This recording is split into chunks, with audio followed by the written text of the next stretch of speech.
성경의 마지막 페이지에는 우리 모두의 마음을 울리는 장엄하고도 눈부신 약속이 기록되어 있습니다. 그것은 바로 모든 눈물과 고통이 그치고 모든 것이 새롭게 되는 날에 대한 희망의 메시지입니다.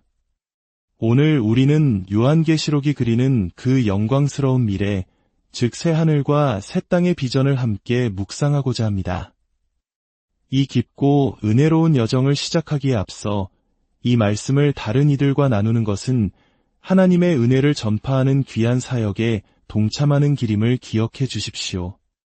여러분의 좋아요와 구독은 이 시대에 희망의 메시지를 퍼뜨리는 작은 복음의 씨앗이 될 것입니다. 이 말씀을 듣고 나누는 모든 분들 위해 하나님의 크신 축복이 함께하기를 기도합니다. 우리가 살아가는 이 세상에는 보이지 않는 거대한 전쟁이 수천 년 동안 계속되고 있습니다. 우리는 종종 이 갈등의 실체를 제대로 보지 못하지만 그 영향력은 우리 모두의 삶 속에서 분명하게 느껴집니다. 우리는 매일 죄와 사망의 권세와 씨름하며 살아갑니다. 때로는 가장 어두운 순간에 우리가 이 싸움에서 지고 있는 것처럼 느껴질 때도 있습니다. 하지만 하나님의 말씀은 전혀 다른 이야기를 들려줍니다. 성경의 모든 페이지에는 그 깊이를 헤아릴 수 없는 신비에도 불구하고 우리를 향한 희망의 메아리가 울려 퍼지고 있습니다. 특히 요한계시록은 하나님의 백성에게 분명한 메시지를 선포합니다. 두려워하지 말라. 내일은 이미 우리의 것이다. 요한계시록 21장의 말씀입니다. 또 내가 새 하늘과 새 땅을 보니 처음 하늘과 처음 땅이 없어졌고 바다도 다시 있지 않더라. 또 내가 보매 거룩한 성새 예루살렘이 하나님께로부터 하늘에서 내려오니 그 준비한 것이 신부가 남편을 위하여 단장한 것 같더라. 내가 들으니 보좌에서 큰 음성이 나서 이르되 보라 하나님의 장막이 사람들과 함께 있음에 하나님이 그들과 함께 계시리니 그들은 하나님의 백성이 되고 하나님은 친히 그들과 함께 계셔서 모든 눈물을 그 눈에서 닦아주시니 다시는 사망이 없고 애통하는 것이나 곡하는 것이나 아픈 것이 다시 있지 아니하리니 처음 것들이 다 지나갔음이러라. 보좌에 앉으신 이가 이르시되 보라 내가 만물을 새롭게 하노라 하시고 또 이르시되 이 말은 신실하고 참되니 기록하라 하시고 또 내게 말씀하시되 이루었도다. 나는 알파와 오메가여 처음과 마지막이라. 내가 생명수 샘물을 목마른 자에게 값없이 주리니 이기는 자는 이것들을 상속으로 받으리라.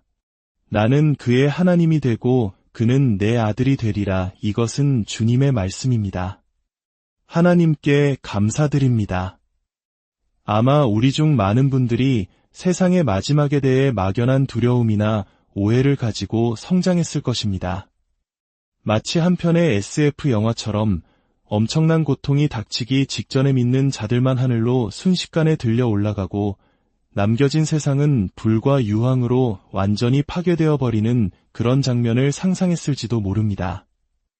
예수님께서 영적인 전투기를 타고 나타나 이 땅을 영원히 없애버리시고 우리는 천국이라는 이름의 저 먼 우주 어딘가에서 영혼을 보내게 될 것이라는 이야기 말입니다. 그것은 분명 장엄하고 극적인 결말처럼 들리지만 성경이 실제로 가르치는 내용과는 거리가 멉니다. 요한계시록의 목적은 우리를 세상으로부터 도피시키는 것이 아니라 어떤 상황이 닥치더라도 만왕의 왕이시며 만주의 주이신 예수 그리스도에 대한 우리의 믿음을 더욱 굳건하게 세우는 데 있습니다. 모든 것의 마지막은 어떤 모습일까요? 당신과 저의 미래는 과연 어디에 있을까요? 성경은 분명히 말합니다. 우리의 미래는 추상적인 영적 공간이 아니라 창조주 하나님께서 함께하시는 실제하는 육체를 가진 사람들이 살아가는 실제하는 장소에 있습니다. 방금 읽은 본문을 다시 한번 생각해 보십시오. 우리가 하늘로 들려 올라갔습니까? 아니면 하늘이 이 땅으로 내려왔습니까? 그렇습니다. 성경은 우리가 다른 곳으로 탈출하는 것이 아니라 거룩한 성새 예루살렘, 즉 하늘이 이 땅으로 내려온다고 분명히 말씀합니다. 하나님께서는 자신이 창조하신 이 아름다운 세상을 원수에게 넘겨주고 포기하시는 분이 결코 아닙니다. 이 땅은 파괴되어 사라지는 것이 아니라 불로써 정련되어 완전히 새롭게 회복되는 것입니다. 이 새 하늘과 새 땅은 우리가 상상하는 구름 위 하프를 켜는 천국과는 전혀 다릅니다. 그곳에는 성문이 있고 성벽이 있으며 생명수강이 흐르고 철을 따라 열매를 맺는 나무들이 있습니다. 이곳은 우리가 발을 딛고 살아갈 물질적이고 실제적인 공간입니다. 초대 교회의 위대한 신학자 아우구스티누스는 지중해의 아름다운 석양을 바라보며 이렇게 말했다고 합니다. 만일 죄로 인해 신음하는 이 타락한 세상 속에서도 하나님께서 이토록 아름다운 것을 허락하셨다면 그분을 사랑하는 자들을 위해 예비하신 저 영원한 세상은 얼마나 더 눈부시게 아름다울 것인가 생각해 보십시오. 우리가 이 땅에서 경험하는 가장 숨막히게 아름다운 자연의 풍경, 가장 벅찬 감동의 순간들조차도 다가올 하나님 나라의 영광에 비하면 희미한 그림자에 불과하다는 사실을 말입니다. 이제부터 장엄한 일출을 보거나 웅장한 산맥 앞에 서거나 끝없이 펼쳐진 바다를 마주할 때마다 성령께서 이렇게 속삭여 주시길 소망합니다. 이것은 참으로 아름답구나. 하지만 내가 장차 보게 될 영광에 비하면 아무것도 아니다. 이 새롭게 된 세상은 단지 아름다운 장소일 뿐만 아니라 구속받은 실제하는 사람들로 가득 찬 곳입니다. 본문은 그곳에 백성이 있다고 하지 않고 백성들이 있다고 복수형으로 기록합니다. 이는 하나님께서 세상의 모든 민족, 모든 인종, 모든 부족을 그 다양성 그대로 받으신다는 것을 의미합니다. 각 민족의 고유한 문화와 정체성은 사라지는 것이 아니라 오히려 죄의 요소들이 모두 태워지고 정결하게 되어 하나님의 나라를 더욱 풍성하게 만드는 영광의 예물이 됩니다. 세상의 왕들이 자기 영광을 가지고 그곳으로 들어온다는 구절이 있습니다. 고대 세계에서 왕은 단순히 통치자가 아니라 그 나라의 문화와 정체성 그 자체를 상징했습니다.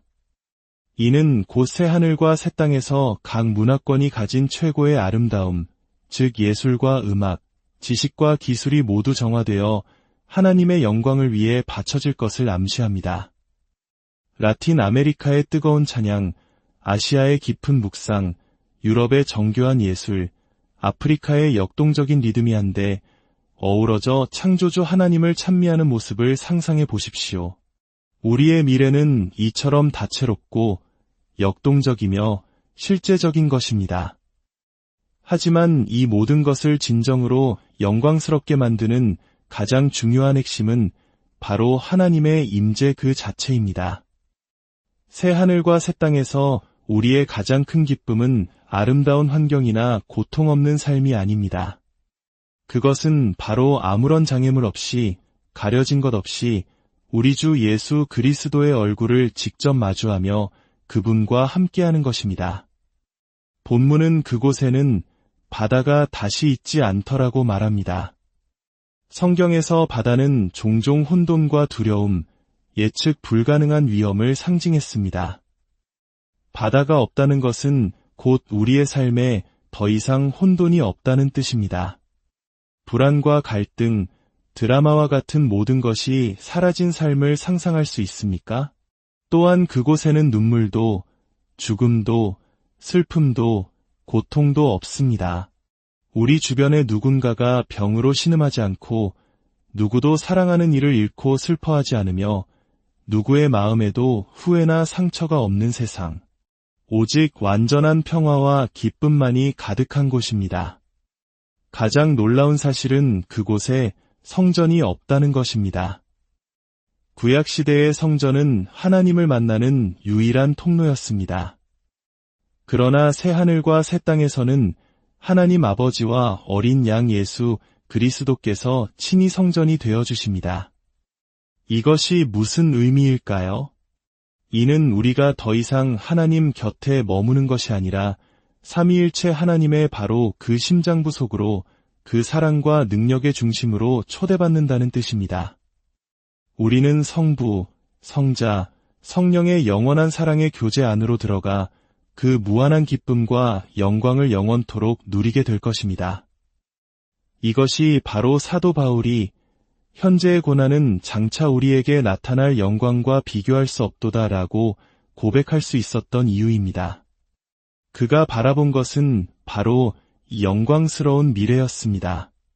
그리고 마침내 성경은 가장 가슴 벅찬 약속을 우리에게 보여줍니다. 그들이 그의 얼굴을 볼 터이어 수십 년간 주님을 따라오면서 저는 기뻐했고 눈물 흘렸으며 때로는 절망했고 또다시 일어섰습니다. 주님과 씨름했고 따지기도 했지만 단 한순간도 그분께 버림받은 적은 없었습니다. 그분은 저를 지키셨고 변호하셨으며 제 삶의 가장 어두운 순간에 저를 굳게 붙들어 주셨습니다. 여전히 저는 부족하고 순종에 더디며 그분의 뜻에 미치지 못할 때가 너무나 많습니다.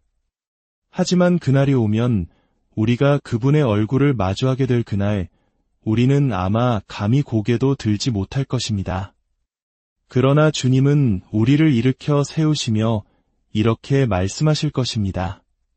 잘하였도다. 착하고 충성된 종아, 그곳에는 어떠한 정죄도 책망도 없습니다. 우리의 과거의 실패를 다시 꺼내 묻지 않으실 것입니다. 오직 우리를 향한 완전한 사랑과 용납, 그리고 따뜻한 환영만이 있을 것입니다.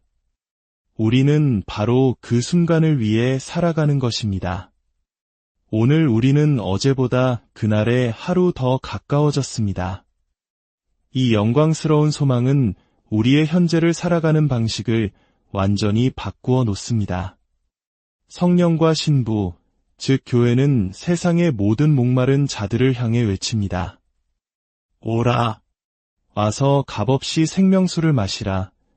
혹시 아직 예수 그리스도를 당신의 구주로 영접하지 않은 분이 계십니까?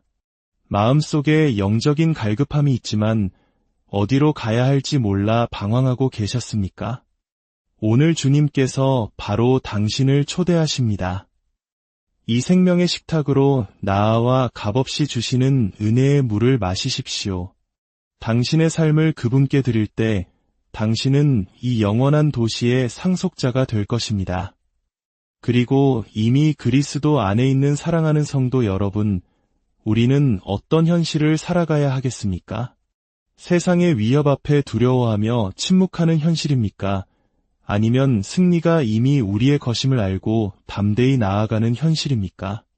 주님은 우리가 구경꾼으로 머물기를 원치 않으십니다. 그분은 우리가 함께 싸우는 믿음의 용사가 되기를 원하십니다. 우리 각자의 삶에서 아직도 주님께 온전히 내어드리지 못하고 굳게 붙들고 있는 것은 무엇입니까? 용서하지 못하는 마음입니까? 숨겨진 죄입니까? 아니면 하나님의 사랑을 온전히 믿지 못하는 불신입니까? 오늘 성령의 도우심을 구해 그것을 예수님의 발 앞에 내려놓으십시오. 우리가 온전히 순종하며 나아갈 때 우리는 이 땅에서부터 새 하늘과 새 땅의 능력을 맛보며 살아가게 될 것입니다. 우리는 지옥을 떨게 하고 어둠의 권세로부터 빼앗긴 영혼들을 구출하며 왕의 귀환을 준비하는 교회가 될 것입니다. 하나님 아버지, 이 말씀을 듣는 모든 심령 위에 주님의 은혜와 평강을 부어주시옵소서. 아직 주님을 알지 못하는 이들에게는 구원의 문을 열어주시고 이미 믿음의 길을 걷는 우리에게는 이 영광스러운 소망을 붙들고 담대하게 살아갈 용기를 더하여 주시옵소서. 그리하여 마침내 주님의 얼굴을 뵙는 그날 우리 모두가 잘하였도다 칭찬받는 주님의 신실한 자녀들로 서게 하여 주시옵소서. 우리 주 예수 그리스도의 이름으로 기도합니다.